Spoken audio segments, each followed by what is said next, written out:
Hi, and welcome back to Scratch. Today, we're going to make blueberry muffins. If you'd like to support the channel, please like and share this recipe. For this, we'll need 1 egg, 2 cups of flour, a cup of blueberries, 3/4 cups of half and half or whole milk, 3/4 cups of sugar, a 1/4 cup of melted butter, 2 teaspoons of baking powder, a half teaspoon of salt, as well as some cooking spray or cupcake liners. We'll start by preheating our oven to 400 degrees Fahrenheit. Then we'll rinse our blueberries in the sink and pick through them to remove any debris or misshapen berries. We'll allow these to drain in the sink while we make our batter. Next, we'll melt our butter on the stove top or in the microwave in quick 10-second bursts. After our butter is melted, we'll beat in our egg and our 3/4 cups of half and half or whole milk with a fork. Once well mixed, we'll whisk in our 2 cups of flour, 3/4 cups of sugar, 2 teaspoons of baking powder, and a half teaspoon of salt until a thick batter forms. Then we'll fold in our blueberries until evenly dispersed.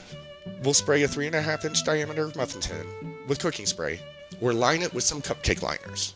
Then we'll fill each cavity of the muffin tin about 3/4 of the way full. We'll bake our muffins in the oven at 400 degrees Fahrenheit until the tops are dry and a toothpick inserted into the center comes out clean, about 25 minutes. Then we'll remove them from the oven and allow them to cool in the pan for at least 5 minutes before transferring them to a cooling rack to finish cooling. We'll serve these warm or at room temperature. And remember, if you like the content, please subscribe.